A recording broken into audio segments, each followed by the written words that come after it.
Trucking, the visiting team, taking on RKR Dial-A-Phone. And we're in the top of the first. Let's run down the starting lineups. Leading off, the shortstop for Escrow, Jay Whitesall. Batting second and at first base is Chuck Smith. Hitting third and catching, Mike Vanderlip. And batting fourth in center field, Sean Rychek. Hitting fifth is designated player and manager Don Esposito. Hitting sixth is the pitcher, Daryl Moxley. And there's a batter hit by the pitch. Jay Whitesall on a 2-0 count is hit by the pitch, and we have our first base runner. Batting in the number 6 spot, I mentioned Moxley. Hitting 7th, and in left field for Escrow, John Hall. Hitting 8th, and in right field is Andy Sedor. And batting 9th, and at second base, Chico Timmons. Joe Padalino, the veteran third baseman, is playing defensively only from the start of this game for Escrow. Rod Cormier is the starting pitcher. Rod has pitched a shutout and given up a run in 2 games. There's a bunt, and the throw to second is not in time. And Cormier threw it underhand. Yes, he did, and that's what cost him the opportunity to get the out at second base. It was a design play with Smith looking to advance the runner into scoring position for Escrow. Smith put down a hard bunt right back at the pitcher, but Cormier took the time to really crank it up and underhand throw the ball over to second base and allowed the runner to get in safely. Well, this is a tremendous start for Escrow. They put their first 2 runners on against Rod Cormier, a pitcher who has allowed only 1 run in 2 previous starts. Mike Vanderlip, and he bunts, and that's a beauty. And Cormier makes the easy flip to the second baseman, Jeff Kubera, covering. A second straight sacrifice.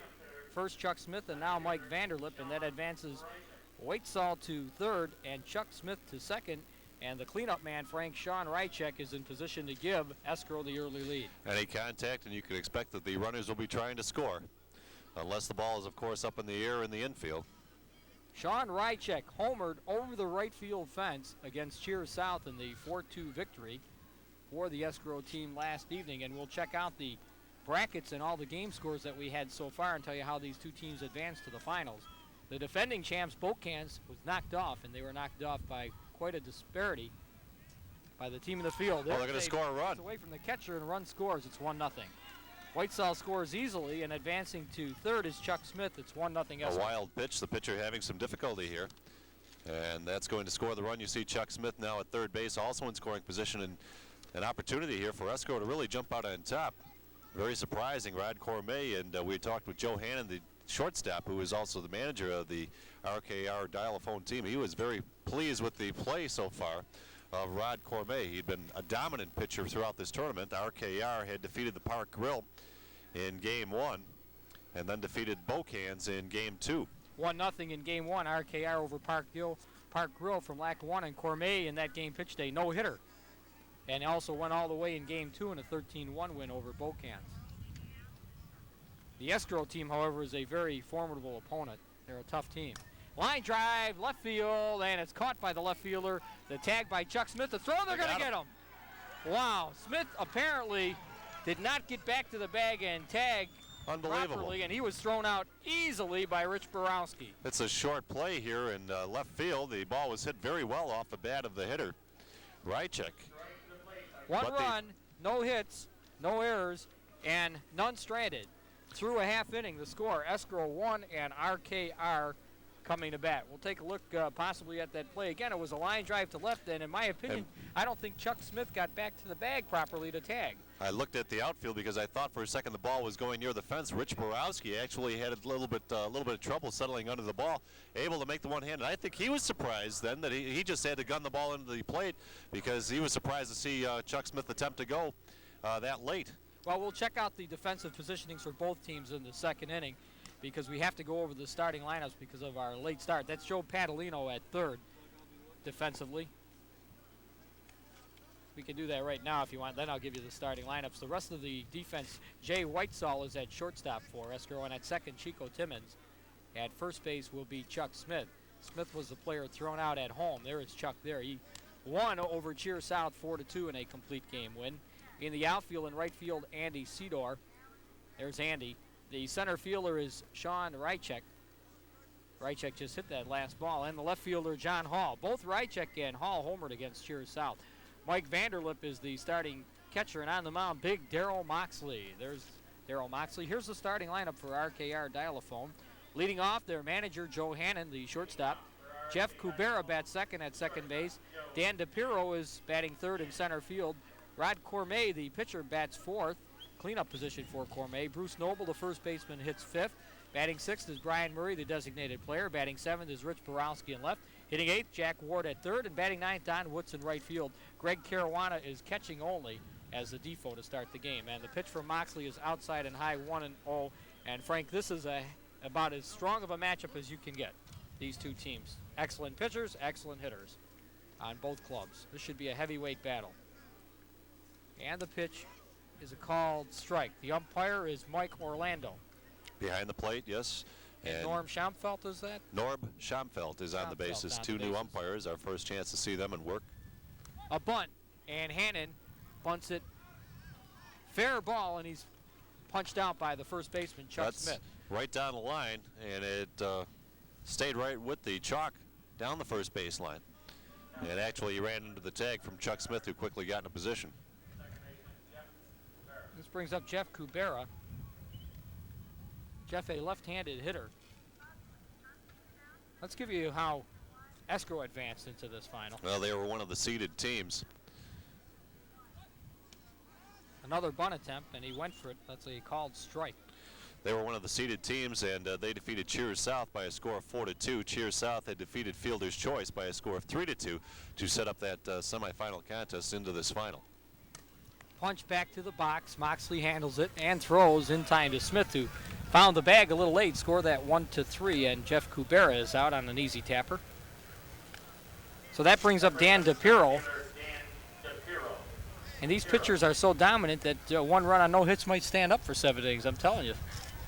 That's how good they are. Well, talking with Joe Hannon, the manager for the RKR Dial-A-Phone team, he said they've been on a roll lately. He expected to have a good ball game here.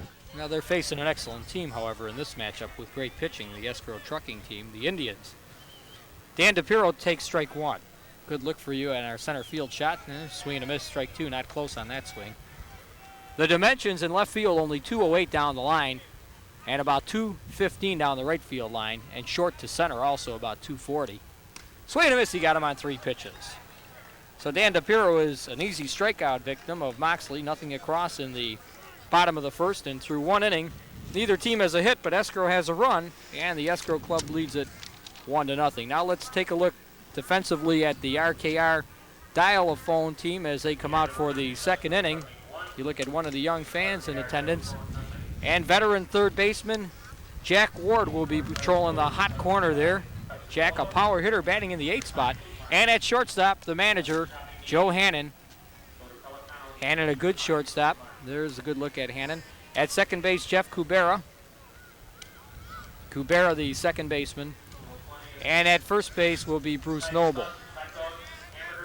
That's Bruce in your picture there. In right field, veteran Don Woods. Center fielder will be Dan DePiro. And in left field, Rich Borowski. Rich made that terrific throw to cut down Chuck Smith at the plate, the potential 2nd run of this game. Greg Caruana is the catcher. And on the mound, Rod Cormet. So we've got a good one set up, Frank. And the pitch is a line drive by Esposito into center field. And Don Esposito, Mr. Showtime, comes up big again. Well, no doubt about it. He expected to get a good pitch from the starter, Rod Cormet, and he didn't hesitate, didn't waste any time, took advantage of the pitch that was right there, and ripped a solid line drive up the middle.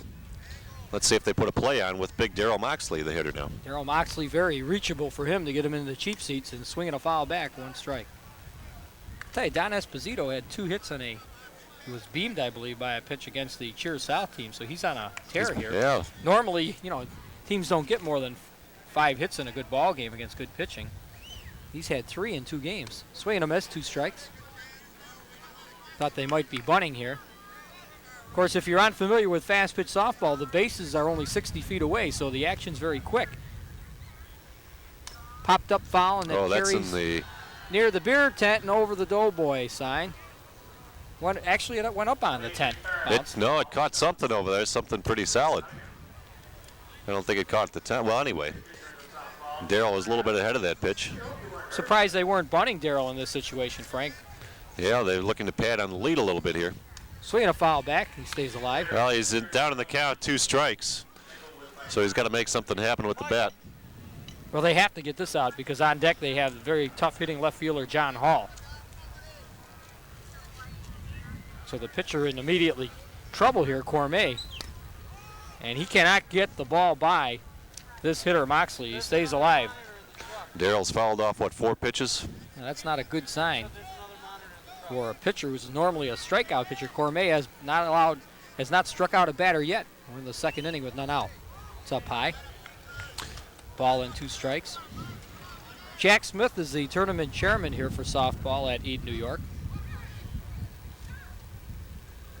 Swing and a miss, he got him. So that's his first strikeout as Darrell Moxley goes down on a pitch that might have been up a little high. Well, he saw the rise ball. It started out low, and Darrell was trying to protect himself, and the ball just rose right up into his chest. And he was swinging at the belt there and just couldn't get around on it. That brings up the tough-hitting left fielder, John Hall. Hall had a home run against Cheers South, as did Jay Whitesall and Andy Sedor. They all had solo shots, built a 3-0 lead. Cheers South got a 2-run homer from Bob Klemowitz, made it 3-2 going to the 7th. The final was 4-2. Swing and a miss on a high one. Out of the strike zone, that rise ball. No balls and a strike to John Hall. Excellent view from our center field camera position. I think it's the first time that we've been out here at Eden in all these years that we've had a center field camera. Looks great. Bunt and a beauty. However, it kicks foul. Had that stayed fair, that would have been a difficult defensive play to get Hall at first base. And Hall is pounding his head that he can't believe he didn't get that one into fair ground. Now he is in a situation. Well, that little bunt will kill you. I believe he's facing a 2-strike count. He will not be bunting in this situation. Now Andy Sedor is on deck. Up high, 1-2. Rod Cormier on the first pitch to John Hall had him go after a high hard one, so he threw it up there again. Down low, and he stayed off that, 2-2. They did appeal that to the base umpire, Schauntlet, but safe call. And 2-2 now to John Hall.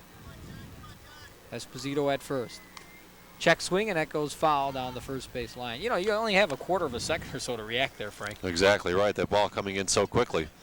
He was fortunate to get any of the bat on the ball. In fact, it was kind of a defensive mood. The ball was a little bit out of the strike zone, and he had the bat started, and he just was fortunate to make contact. Well, you're right in the living room there on that shot. Bounced to short, and Hannon bobbles it, but gets the force at second. Well, that's getting in front of the ball anyway. Joey made it interesting as the ball spun up off his glove and out of his glove. And he was able to just bounce it twice in his glove and out, in and out, and then throw it on the other hand side over to the second baseman covering. Nice defensive work. Yeah, that brings up the right fielder, Andy Sedor. The very quick John Hall takes first, and out at second on the fielder's choice. Scored 6-4 at home was Don Esposito. 2 outs now in the top of the second. Escrow leading 1-0. There's a swing and a miss. 0-1. Fortunately for Joe Hannon, they didn't have a real speedster at first, or else all hands would have been safe if they had like a quick runner there, a very quick runner. Don Esposito's not slow, but he's not an extremely fast runner either. Pitch out, runner goes. Throw is not in time. And they anticipated the play, too, just the throw not on the bag. John Hall with great speed. I think what happened, Frank, that the catcher, for some reason, Greg Caruana, couldn't get it out of his glove because he lost a lot of time from the time the ball reached his glove till the time he threw it. I don't really think it was so much that it was a bad throw why Hall beat it. I think he lost a good second or two pulling that ball out of his glove to make the throw. Now they're runners in scoring position. Swinging a foul back and a pretty good cut there. I'll tell you now, Andy Sedor against Cheers South looked sick on 2 consecutive strikes like this without even touching it, and then homered over the left field Just fence. took him a second to get the range. One swing in this kind of park. Well, he's not going to homer there. He's out looking on strikes. So Sedor is struck out looking by Rod Cormier in the inning. No runs on a hit, no errors, and 1 stranded. So this game is moving very quickly along as we expected. Bottom of the second, the score remains Escrow 1 and RKR nothing.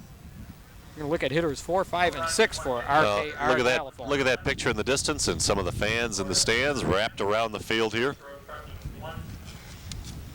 I can't remember a stronger Final 2 game in recent years at the Eden Corn Festival tournament than this one, as you look at the Ferris wheel in the background. And some very happy fans. Hey, look at those guys in the center of the picture. Is that Brian Sinclair and his son? What's his son's name? Brian Jr. Brian Jr. and your son there? Yes, sir. Having a good time. A lot of people enjoying the sunshine here. It rained pretty heavily north of here. On the way down, we ran into some pretty heavy rain, but I guess the parade went fairly well. Well, unbelievable. Parade was excellent. John Hathaway had a great time, and 2-hour parade, everybody happy. Excellent parade. But I'll tell you what happened. Right after the parade about, that's your son Kyle, by the way, along with Brian Jr. and Brian Sr., Sinclair. Rod Cormet to lead off. The leadoff man in the second inning is their cleanup hitter, and he swings and pops it up. The wind will get this one. Easy play for the shortstop, and he pockets it for the out. One up and one away. Pretty strong wind blowing in from the right field line towards us, actually. And we are along the third base line. Jay Whitesell made the catch. It brings up Bruce Noble, the first baseman. Now, the parade started at 12. It ended about 2. So I'm involved, as you know, Frank, with a lot of kids from Lackawanna coaching baseball. And the kids in the league, an all-star team, happened to be playing a 12 o'clock game at Legion Field in Hamburg. So I quickly got on 62 and went down South Park, checked out the game. They got the game in. The Lackawanna team won like 6-3. Bruce Noble has a strike and now 2.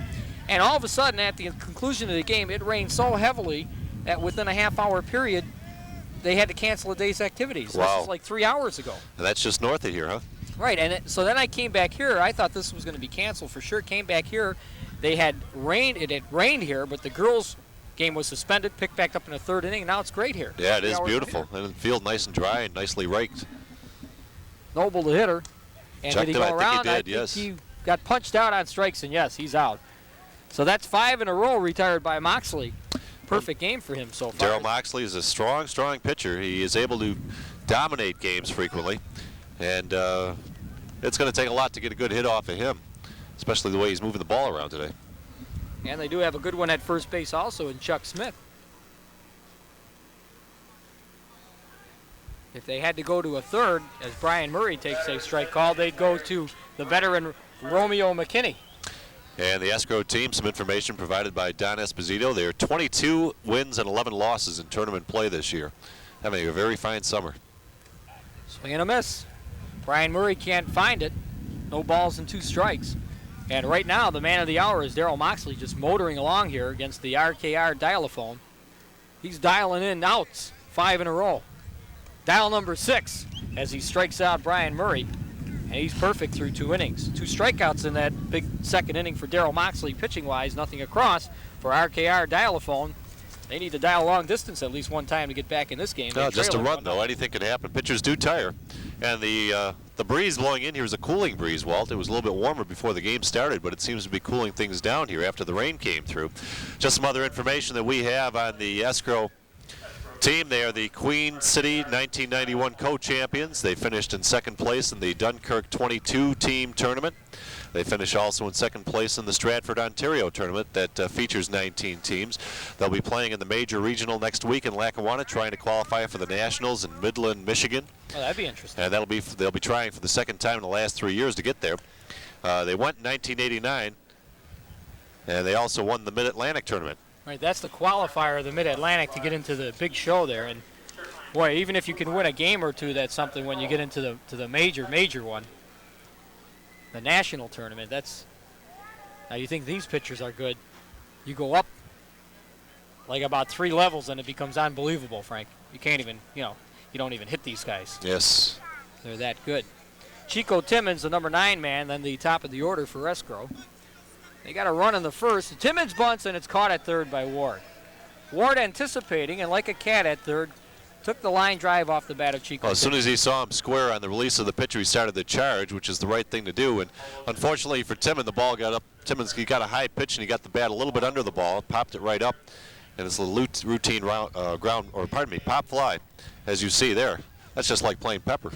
And that brings up Jay Whitesell, the shortstop, who was hit by a pitch on a 2-0 count and scored the only run of this ball game in the first inning. Whitesell was hit by a pitch. Chuck Smith sacrificed, but reached base on a fielder's choice. And then both Smith and Whitesell were sacrificed to base by the next man, Mike Vanderlip. There's a base hit into right center by Whitesell. And then a wild pitch plated Whitesell with the game's only run. And we mentioned from the start of this game, these pitchers are so good that 1 run might be enough. Let's see what Chuck Smith elects to do here. He put a sacrifice bunt down and actually beat it out, I think.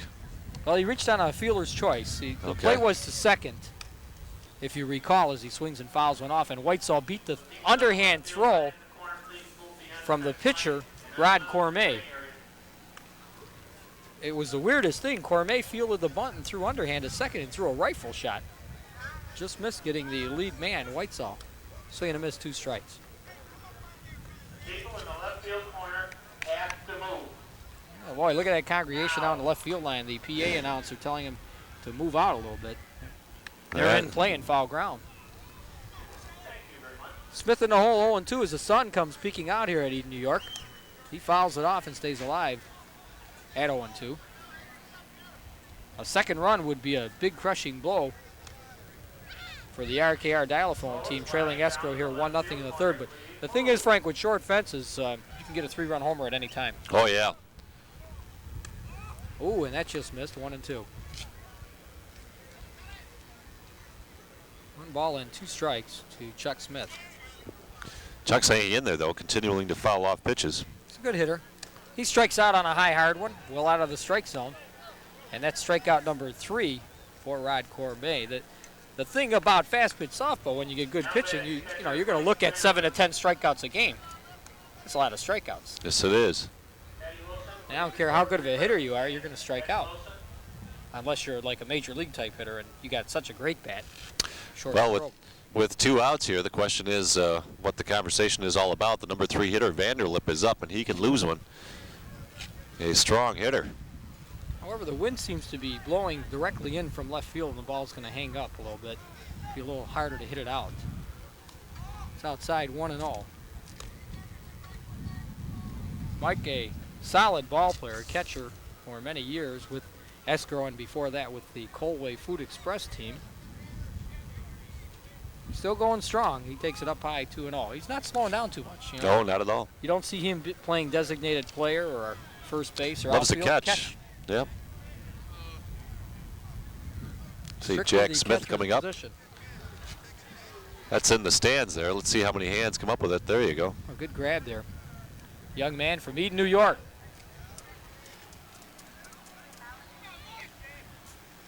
How about the corn, Frank? You get 5 dozen for $10. He's taking in a big sack. What are you going home. to do with 5 dozen corn? Eat it. Fouled off. Stays alive. 2 strikes. Count of 2-2. We'll be talking to tournament chairman Jack Smith after the Escrow team bats here in the top of the 3rd inning. They lead this ball game by a count of 1-0 over Rod Cormier and the RKR Dial-A-Phone team. Popped up. It should end the inning. Left fielder comes on, Borowski, and he puts it away. Hand in the shortstop. Didn't go back on it. That's how short the left fielder had to come in on a routine fly ball right behind shortstop. No runs, a hit, no errors, and 1 stranded. So we're going to the bottom of the 3rd inning, and it is still Escrow 1 and RKR Dial-A-Phone nothing. And the tournament chairman will be on in a moment. Let's take a look at the Pelico Surefine Food Mart scoreboard. 1-0 in the 3rd inning. And Pelico Surefine Food Mart, the sponsor for the baseball scoreboard, which reads 1-0 in favor of the Escrow trucking team, going to the bottom of the 3rd inning. An overview look of the field and the 3rd baseman, Joe Padalino, and then the crowd. And with me now is the tournament chairman, Jack Smith. And Jack, nice to see you again. And it looks like you've got 2 heavyweights here in the final game of this year's tournament championship. Yes, Walt. Both these teams have had battled their way up through, and it's been close games. We've had an excellent tournament this year, and it should be a good game here. Very low scoring. It's been Rod Cormier threw a no-hitter for RKR in the opening game. They won it 1-0, and Escrow got by 4-2. So I think we're going to see a good pitching game here. And Borowski lines it into left, the first hit of the ball game and first runner for RKR Dial-A-Phone. Rich Borowski singles sharply to left. It brings up Jack Ward, the 3rd baseman. All right, quickly, let's get us up to date on how this tournament started in Eden, New York. Who came up with it, and how did you come up with this format? I'm sorry, Walt. We initially we started by just having some of the local teams in that, and we found that the crowds wanted the fast pitch, and it just sort of evolved from that. And there's some fine softball played in Western New York, and we were able to get it here. All right, and if a team is interested in trying to qualify, they get a hold of yourself, Jack Smith? It's an invitational, and we hear it out, and usually by about Decoration Day you start to see who's going to be the competition to beat. All right, very quickly, besides this men's final, you have other softball that's played here, another ball on this Legion Field throughout the Corn Festival. Correct. We have our local games, and then we also have the Erie County ladies, junior ladies fast pitch, and they've put on some excellent games. In fact, there will be one following this, and then we're going to cater to the local flavor. At 9 o'clock, we're going to have 2 firemen's teams, one from North Evans. Jack Ward is called out on strikes. He didn't get the bunt down, and he's out. So thank you very much for stopping by, Jack Smith. Good walk. Thank you, and thank for Cable coming out. You've done it for years, and we've always glad to see you. All right, we appreciate the tournament chairman, Jack Smith, stopping by and chatting with us quickly. Rich Borowski led off this third inning with a base hit. Jack Ward couldn't sacrifice him to second, and he eventually struck out looking, and Don Woods is the batter now, the right fielder. 1 on and 1 out. Pitch is a swing and a miss. Woods overpowered on that pitch, 1 ball and 1 strike. So a ball and a strike to Don Woods. Joe Hannon, the leadoff man, is on deck. Punched foul down the right field line. Borowski was running on the play, and that's into the beer tent area. A ball and 2 strikes. Backside view there of Darryl Moxley, and they called the runner out for leaving first base too early. So he is put out, and that's 2 outs in the inning.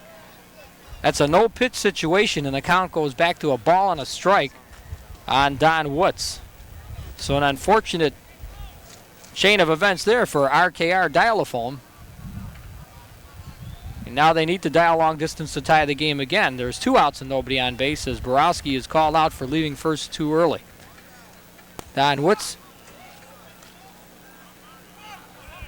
takes the ball, and it's 2-1. I believe that should be the correct count. When a player leaves base early, that pitch shouldn't count. And that makes it a 3-1 count.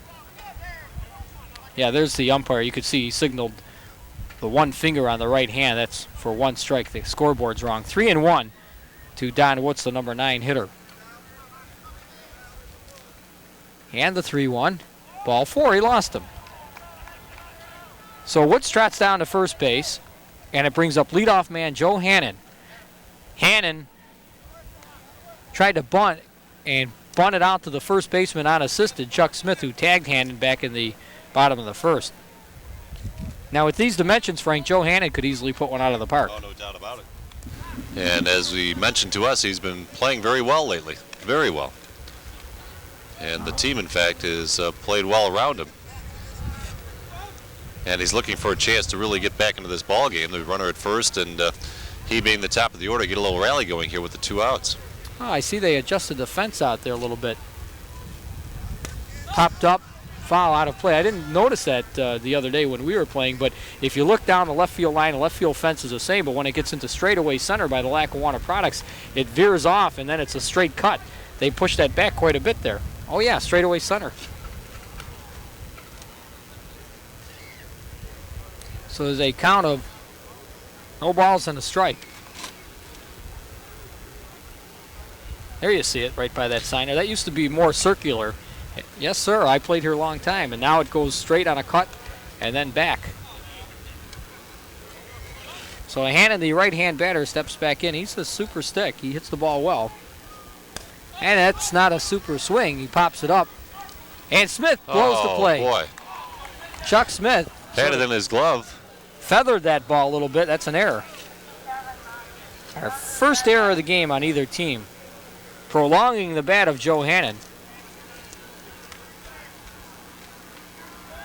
And Hannon could really make this one hurt if he comes up with a long ball. 0-2 for Moxley. But he struck him out. And that ends the inning. Went after a low inside corner pitch, not in the strike zone. A little bit anxious, and he's booked because of it. No runs on 1 hit, 1 error, and 1 stranded. Now we are going to the top of the 4th inning, and we've got a beautiful ball game moving along very quickly. We've played only a half hour, and we're through 3 complete innings of play. The score is Escrow Trucking 1 and RKR Dial-A-Phone nothing. And here to call the play-by-play over the middle innings 4, 5, and 6 is a nice smile from the young lady there, is my good friend and colleague, Frank Stewart. Thank you very much, Walter. As we proceed to the top of the 4th inning, Sean Rychik will be your leadoff hitter. He'll be followed by Don Esposito, the designated player, then Daryl Moxley. Some good hitters coming up when they clean up John Hall. So a big inning here for the starter, Rod Cormier, on the mound for RKR Dial-A-Phone. He's working along with Greg Caruana. Defensive positions, although Joe Hannon indicated he would try to play everybody in a tight ball game, usually that strategy goes out the window. And unless something changes, we expect him to stay the same way. He does have the infield set the same with Ward at third, Hannon at short, Kubera at second, and Bruce Noble at first. The outfield is Woodson right, DePiro in center, and Rich Borowski in left field. This is Sean Rychik, who flew out to left field on a hard hit ball, an opposite field hit for the left-handed batter. Takes an awful lot of time to get himself set before he steps into that batter's box.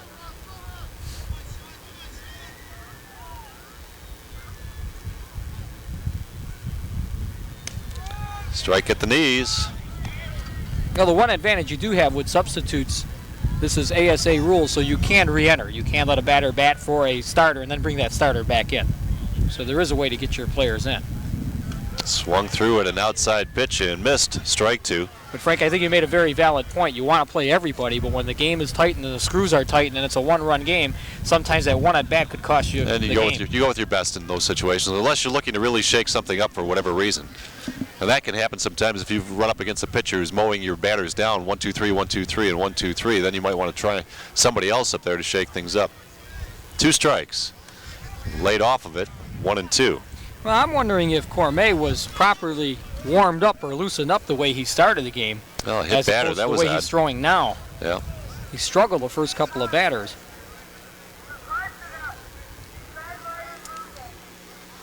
Bouncing ball, Hannon with the hop, the throw to first. Oh, he pulled him, maybe safe, yes. Hannon's throw off the line towards home plate, and Bruce Noble unable to stretch to stay on the base at the same time. So we open up the top of the 4th with the replay there, and you see Hannon trying to hurry the throw. Pulled the first baseman off, so that error goes to Hannon, the shortstop. Umpire on the bases, Norb Schomfeld made that call. This is Don Esposito, who singled right up the middle last time, up on the first pitch. Squares the bunt, gets a good bunt down, deadens the ball out, and gets the sacrifice. Oh, they almost threw that one away. As the second baseman, Jeff Kubera, came over to cover. And rounding second in scoring position now. Good softball play is Sean Rychik. A good soft hands by Kubera, able to reach across the bag and make that catch. That was not an easy play by the second baseman. He made it look routine. Actually, the throw was a little errant there from the third baseman. Yes, it was. Jack Ward. Had he not made the play, the runner would have scored, or had a good chance to score as the ball is along the fence down that right field line. This is Daryl Moxley. Bouncing ball, second baseman will get there, and they'll get the force at first. And sliding around third base there is Sean Rychik, but he'll be held up with 2 outs now. So Moxley bounces out 4-3, and that brings up John Hall. That's a very important run there. 2-0 would be a lot bigger margin than 1-0, especially the way Moxley's throwing. John Hall bounced to the shortstop into a fielder's choice. The play went to second base. Oh, high and in tight as he was ready to step into it. Leaned himself right back out.